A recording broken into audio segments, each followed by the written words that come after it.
Alléluia. Soyez les bienvenus à notre chaîne YouTube. Que la paix et la grâce du Seigneur vous soient multipliées au nom de Jésus. Ici votre serviteur Enoch Blondé. Merci de nous recevoir de là où vous êtes. Merci pour vos encouragements. Merci pour vos commentaires. Merci pour votre soutien. Que l'honneur et la gloire reviennent à notre Seigneur et Sauveur Jésus-Christ qui revient bientôt. Alléluia. Voilà, nous sommes là ce soir pour une courte vidéo pour l'émission dénommée l'évangile de vérité et la vérité de l'évangile. Alléluia. Nous faisons cette émission parce que la commission nous a été donnée et nous poursuivons et nous voulons accomplir cette mission-là. Alléluia. Gloire à Jésus. La dernière fois, nous avons parlé de l'histoire des 70 semaines de Daniel, l'histoire des mages, comment est-ce que ces mages-là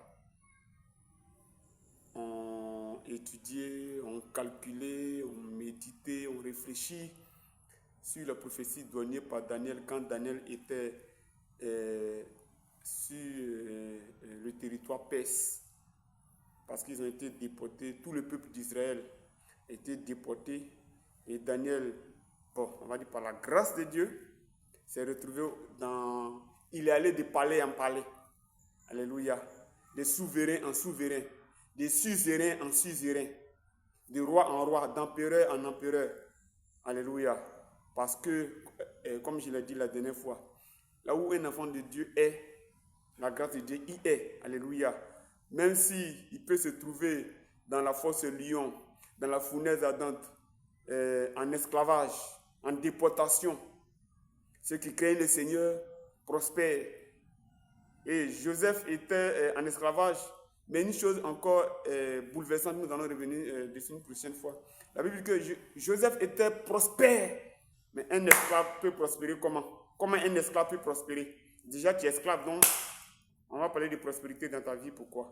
Mais il est écrit, Joseph était un homme prospère, et tout ce qui touchait prospérait, malgré qu'il était esclave. Alléluia. Donc nous avons parlé de Daniel, de 70 semaines, mais principalement des mages dans Matthieu 2. Et nous voulons faire cette vidéo-là pour revenir sur certains points. Alléluia. Et répondre même à une question qu'une sœur, je crois, depuis Gagnoua, a posée. Alléluia. Gloire à Jésus. Nous prenons toujours notre Bible dans Matthieu 2. Nous poursuivons le message. Et cette fois-ci, c'est la troisième partie. Alléluia. Matthieu 2, le verset 1 à 2. Qu'est-ce qui est tombé là? Matthieu 2, le verset 1 à 2. Il est la parole du Seigneur dans la version KJF. Après que Jésus soit né à Bethléem de Judée, au jour du roi Hérode, voici des hommes sages venus de l'Est arrivaient à Jérusalem, disant, où est celui qui est né roi des Juifs?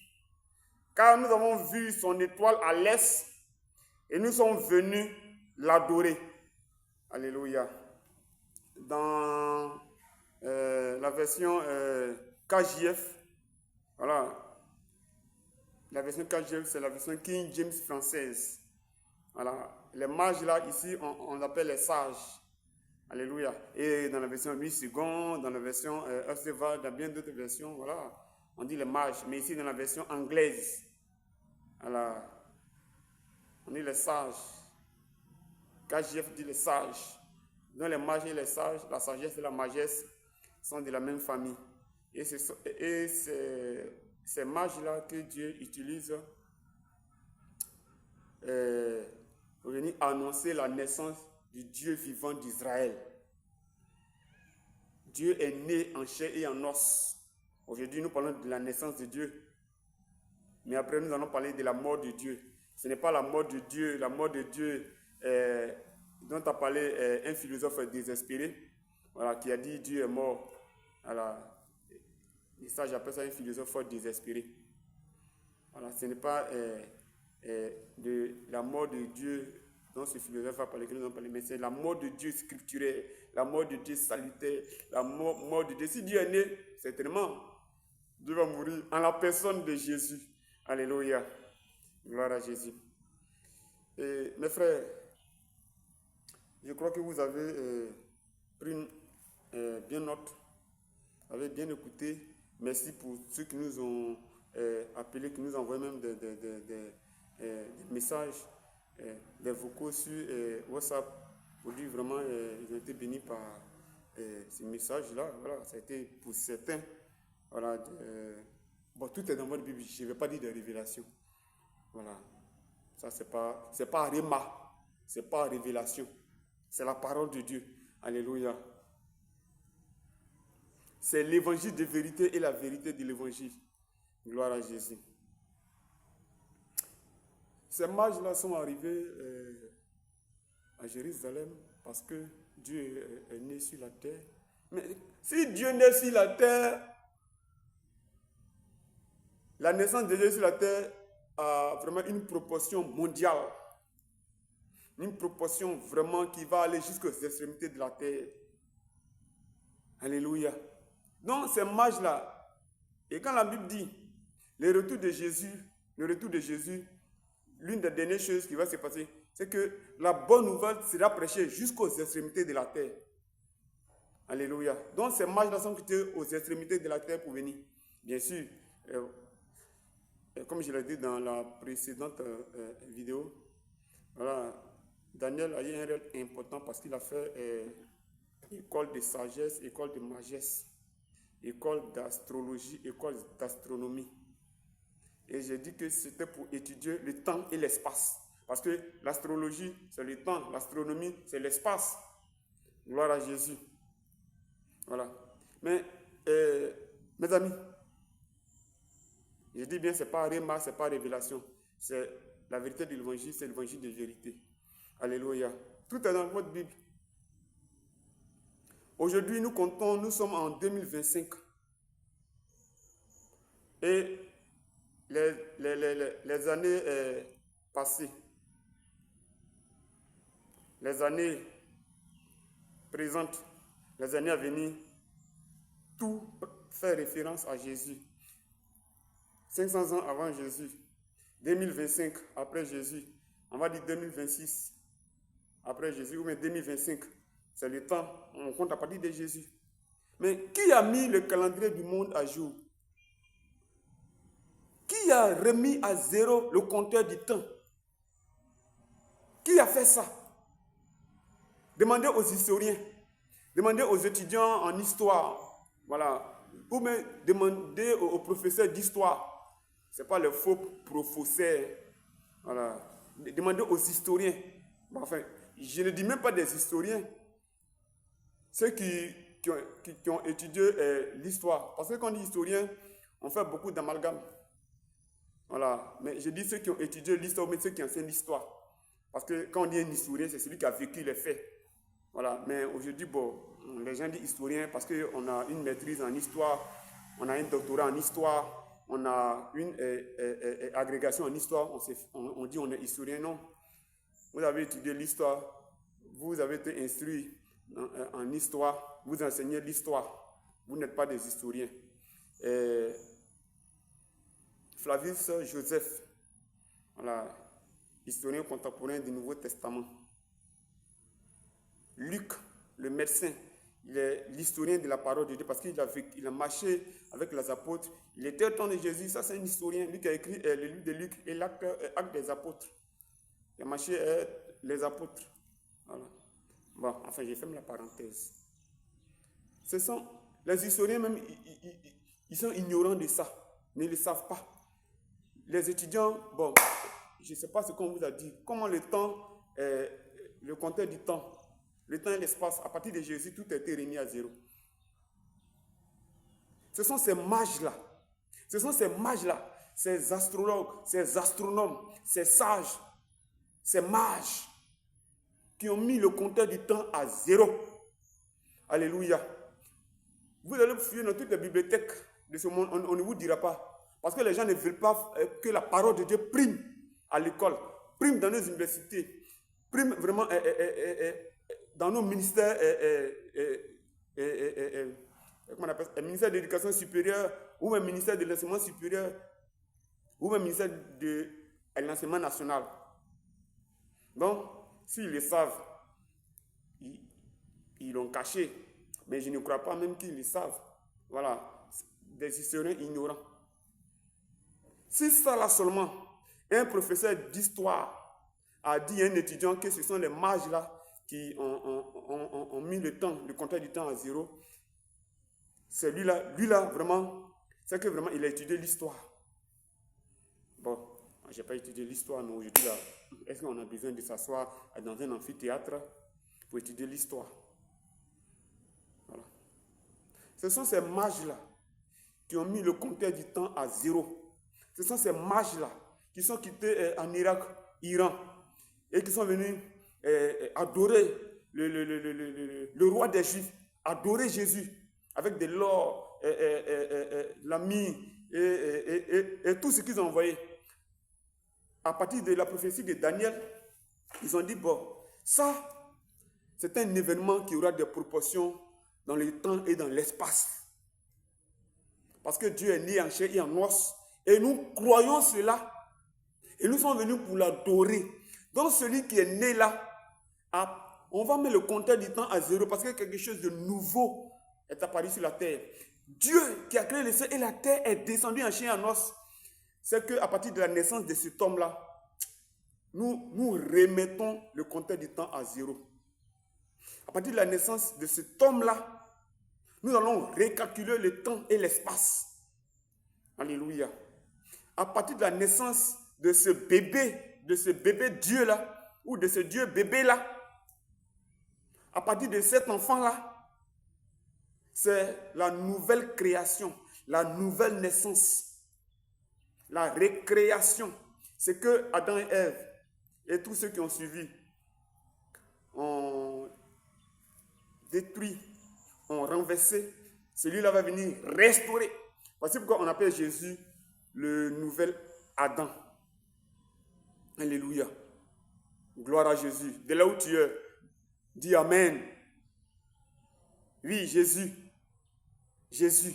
Jésus est le centre. Jésus est le commencement et même le recommencement. Au commencement était Jésus. Jésus était avec Dieu et Jésus était Dieu. Donc au recommencement était Jésus. Jésus était avec Dieu et Jésus était Dieu. Alléluia. Mes amis,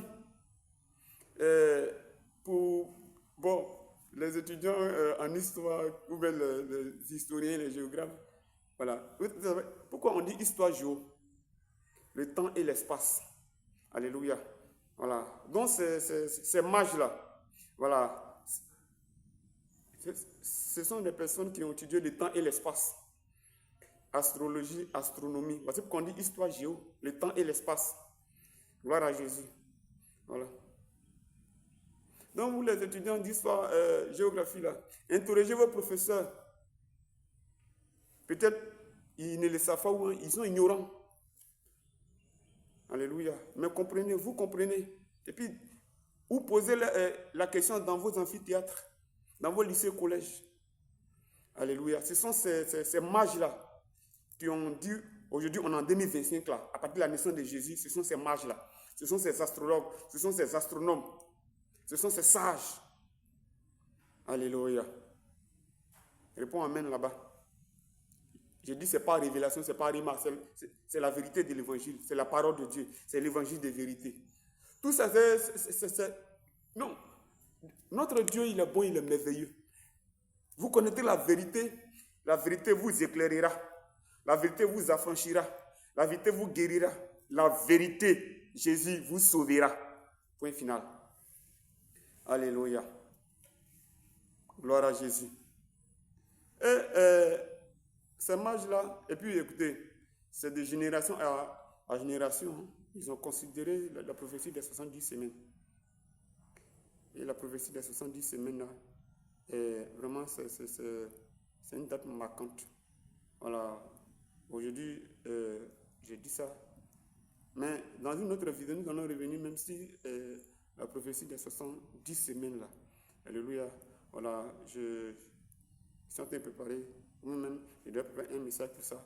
Mais ce n'est pas aujourd'hui que nous allons faire. Mais permettez-moi, voilà, parce que j'ai parlé de ça, mais nous n'avons pas lu. Mais permettez-moi aujourd'hui là de lire quand même. Alléluia. Daniel 9. Daniel 9, à partir du verset 23. Gloire à Jésus. Alors, mais nous n'avons pas parlé de ça aujourd'hui. Alors, mais j'ai beaucoup parlé de ça dans les précédentes vidéos. Voilà, j'ai même indiqué ces versets-là, mais nous n'avons pas lu. Mais aujourd'hui, là, je vais lire ça avec vous et puis nous allons revenir là-dessus une prochaine fois. Alléluia. Daniel 9, à partir du verset 23, il est écrit jusqu'au verset 26 ou 27. Nous lisons dans la version... bon, on va lire dans deux versions. Bon, enfin, dans deux versions différentes.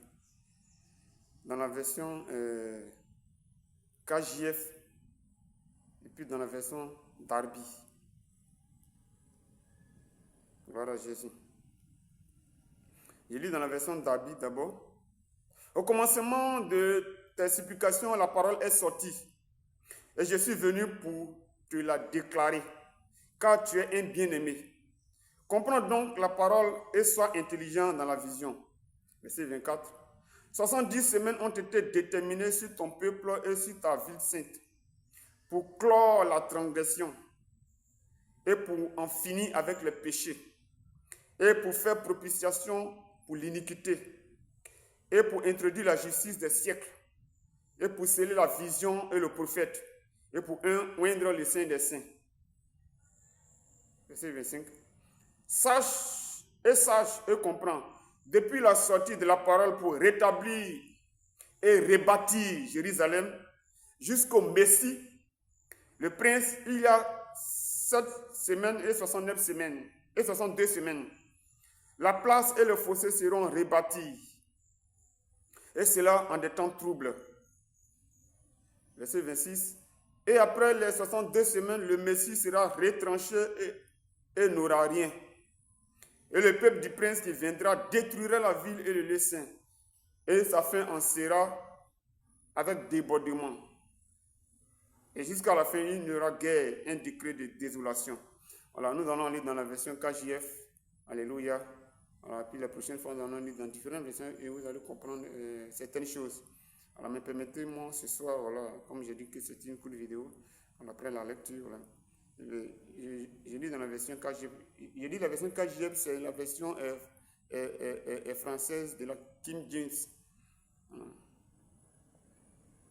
Au commencement de tes supplications, le commandement est sorti et je suis venu te le déclarer parce que tu es grandement bien-aimé. C'est pourquoi comprends le sujet et réfléchis à la vision et réfléchis à la parole de Dieu et médite la parole de Dieu et étudie la parole de Dieu. Voilà. Verset 24. 70 semaines sont déterminées sur ton peuple et sur ta ville sainte pour terminer la transgression et mettre fin au péché et pour faire réconciliation pour l'iniquité et pour amener la droiture éternelle et pour sceller la vision et la prophétie et pour oindre le plus saint. Verset 25. Sache donc et comprends que depuis la sortie du commandement de restaurer et de rebâtir Jérusalem jusqu'au Messie, le prince, il y a 7 semaines et 62 semaines. Écoutez bien, les rues et la muraille seront rebâties, et ce en des temps difficiles. Verset 26 de la version KJF. Et après les 62 semaines, le Messie sera retranché, et non pas pour lui. Et le peuple du prince qui viendra détruira la ville sainte et les sanctuaires. Et sa fin sera avec débordement. Et les désolations sont déterminées jusqu'à la fin de la guerre. Alléluia. Bon, je vais terminer jusqu'au verset 27, puisque c'est la fin même de Daniel 9, le verset 27. Et lui, le Messie, confirmera l'alliance avec beaucoup pendant une semaine. Et au milieu de la semaine, il fera cesser les sacrifices et l'oblation. Et à cause du déploiement des abominations, il lui rendra désolé, même jusqu'à la consommation. Et cela étant déterminé, sera versé sur le désolé. Alléluia. Voilà, voici Daniel 9 dont j'ai parlé les semaines dernières. Voici la lecture. Alors, nous allons revenir une dernière fois. Mais l'une des choses remarquables dans la version KJF, voilà, dit vraiment des choses intéressantes. Alléluia. On a parlé il dit, les rues et la muraille seront rebâties. Alléluia. C'est vraiment très important. Gloire à Jésus. C'est un fait vraiment marquant. Les rues et la muraille. Dans la version 8 secondes, on dit les places et les fossés. Ici, le fossé, c'est la même chose avec la muraille. La muraille de qui? La muraille de Jérusalem. Les montagnes entourent Jérusalem et sur l'Éternel et entourer son peuple. Voilà. Ici, c'est la muraille entoure Jérusalem. Et les murailles de Jérusalem, là, la construction des murailles de Jérusalem, à partir de Néhémie, sont le point de départ des 70 semaines. Alléluia. Bon, je ferme la parenthèse. J'ai dit dans une prochaine vidéo, nous allons poursuivre, mais aujourd'hui, je ferme la parenthèse. Bien aimé, voilà, voici ce que je voulais dire en quelques mots. Alléluia. Vous qui avez déjà écouté, déjà commencez à vous abonner, voilà, pour que vraiment l'émission vous trouve en temps réel, en direct. Alléluia. Gloire à Jésus. Mon frère, tu es dans une autre religion. Comme je l'ai dit la dernière fois, dans la religion, il n'y a pas de relation. Toute religion vient du diable, vient de Satan. Et comme je l'ai dit, nous croyons en Christ, croyant en Jésus, nous ne sommes pas dans une religion. Nous sommes dans une personne. Et cette personne-là, elle est en nous. Alléluia. Christ en moi, c'est l'espérance de la gloire. Je vis en Christ, Christ vit en moi. Mon frère chrétien vit en Christ, Christ vit en lui. Mais toi qui vis en toi, s'il n'y a pas Jésus, c'est que c'est autre chose. Tu as écouté cette vidéo. Jésus t'aime. C'est pour toi que Dieu est né sur la terre. C'est pour toi que Dieu est mort sur la terre. Et bien plus, c'est pour toi que Dieu est resté sur la terre en la personne de Jésus. Alléluia. Voilà, ça paraît un peu vraiment un peu, bon, c'est pas, mais c'est peut-être quelque chose de nouveau dans votre tête, dans votre cerveau, dans votre vraiment entendement spirituel. Si Dieu est né, c'est que Dieu est mort. Mais ce n'est pas Dieu est mort de Nietzsche là. Alors, voilà, si Dieu est mort, mais bien plus Dieu est ressuscité en la personne de Jésus. Jésus dit, celui qui m'a vu a vu le Père. Celui qui m'a vu a vu Dieu. Mais donc, qui était Jésus? C'est Dieu. Alléluia. Gloire à Jésus. Voilà, donc, voilà, j'ai dit que les mages là, c'est eux qui ont... Le calendrier qui est accroché dans ton salon là, toi qui m'écoutes, regarde le calendrier. Après cette vidéo, va regarder le calendrier qui est accroché dans ton salon. Ce sont ces mages là. La date d'aujourd'hui là, ce sont ces mages là. Dans le temps et dans l'espace, ce sont ces mages là. Après ça, tu vas regarder le calendrier et puis rendre grâce à Dieu. Parce que Dieu a envoyé les mages d'Orient. Et c'est eux qui ont dit à partir de la naissance de Jésus, le calendrier est remis à zéro. Voici pourquoi, partout où vous allez, 1000 ans avant Jésus, et là où nous sommes en 2025 après Jésus. Qui est Jésus? C'est Dieu manifesté dans la chair. Dieu manifesté dans la chair. Alléluia. Emmanuel, Dieu avec nous, Dieu au milieu de nous. Mon frère, ne cherche pas Dieu ailleurs. Ne cherche pas la vie ailleurs. Ne cherche pas Dieu dans un autre livre. C'est la Bible, la parole de Dieu. Tout autre livre qui prétend être de Dieu est souillé de la main de Satan. Tout autre livre qui prétend venir de Dieu est souillé de la main de Satan. Tout autre livre, autre que la Bible, en dehors de la parole de Dieu, en dehors de la Bible, est venu directement de l'enfer, tout droit de l'enfer. Souillé de la main de Satan. Le seul et unique livre de la vie, de la vérité. Comme Jésus l'a dit, je suis le chemin, la vérité et la vie. C'est la Bible, la parole de Dieu. Si tu connais un autre livre, vraiment, il est souillé de la main de Satan. Voici l'évangile de vérité. Voici la vérité de l'évangile que je vous dis ce soir. Restez en contact. Nous allons poursuivre dans quelques heures. Alléluia. Ou demain matin. Gloire à Jésus. Vous êtes bénis de là où vous êtes. Au nom de Jésus. Amen.